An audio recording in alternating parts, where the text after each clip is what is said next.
Maybe this is a bit of a personal question for me, just out of my own curiosity, but I've talked to Ray Dalio a few times. So Ray Dalio, I think, was one of those people that took that journey, the Bitcoin journey. Do you have thoughts about him specifically, about that whole world and about the journey, maybe of others that are going through the same process? Because Ray is, at least from my perspective, I'm a bit of an outsider. He's one of the most insightful and deep thinkers about investment, about finance, about economics in general, actually about life. So it's interesting to see him go on that journey. Do you have something to comment about Ray or just those kinds of people in general? So if we look at what I'll just consider the legends of Wall Street in general, Yeah. right? There's no denying that they're incredibly intelligent. There's no denying that actually, especially in the hedge fund world, they're some of the most open-minded people in terms of they're willing to change their mind when they get new information. There's no doubt that they are historians in the sense of having studied financial markets and cycles over time. And also, one of the things that I really respect about all those guys is almost all of them are willing to put ideas out via various writings that they do and accept the public criticism, right? Whether it's Howard Marks, Ray, or others, they will put this stuff out in public. And sure, there's a lot of people who are supportive and kind of are part of a fan base, if you will. But there's a lot of people who also think that sometimes they say stupid things. Yeah. And so putting that out takes kind of courage, right?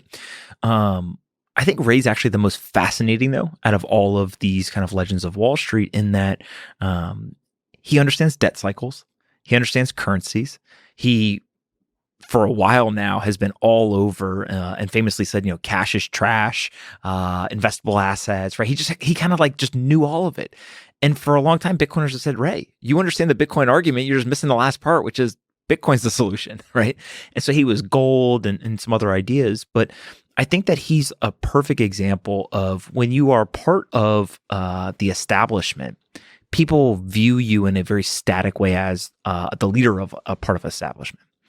But whether it's Bill Gates, Ray Dalio, or somebody else, each one of these people were innovators and challengers to a system. They were upstarts at one point. And so it's kind of this idea that, like, if you live long enough, you eventually become the man. Right. Yeah. And so, Gates is a good example, right? Warren Buffett is a good example. Ray Dalio is a good example, et cetera. And so you have to give credit, I think, to Dalio in the sense of he kept an open mind about all of this, and more so than many of his peers has continued to do the work and come around to this idea. And now I don't want to know if I wanted to say that he's a Bitcoin proponent as much as he believes it is one of, a portion of assets that can be a solution. And so to me, when you start to convince those types of people, when it's, Paul Tudor Jones, a Stanley Druckenmiller, a Ray Dalio, Howard Marks now even writing about it saying, hey, I was anti-Bitcoin. I didn't put a ton of intellectual rigor into it, but thank God my son bought a bunch for our family, right? And kind of we've had exposure to it. I think what it does is, more than anything, it's not going to convince somebody to go and, take it seriously or go ahead and make an allocation. It reduces career risk. And so if all of a sudden when Paul Tudor Jones and Stanley Druckenmiller come out and say, hey, I own Bitcoin and here's why, every other investor on Wall Street now can say to an investment committee, well, it's good enough for Paul Tudor Jones. It's good enough for Stanley Druckenmiller. And so I think that it's very interesting because Ray doesn't just represent Wall Street. I think Ray, in some weird way, represents this like macro economic investor. And so some of those are in hedge funds, and some of those people would be like CIOs at organizations. Some of them would be at corporations, and some of them are just kind of retail investors. And so you can see this kind of inflection point throughout the adoption of Bitcoin, right? There was infrastructure that got built. Okay, that kind of led to more adoption. There was certain individuals, right? Usually they were kind of technology-oriented, entrepreneurial billionaires. They would buy it and come out and say it. Okay, that led to inflection points. You started to have some of these kind of Wall Street legends come out. Started to have financial institutions. Now you're seeing corporations start to do it, right? Eventually there's going to be a central bank that does it. And so you kind of walk through that line, and what you understand is like, it's the same thing every time. It's just somebody new, right? That path, right? That Bitcoiner's journey, if you will.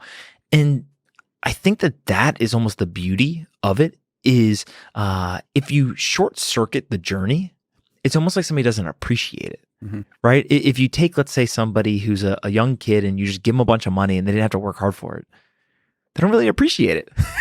Well, and Ray actually has a book, Principles, right? And he talks about the hero's journey. So he's like living it in some sense in terms of, thinking about digital currency in general, like digital finance.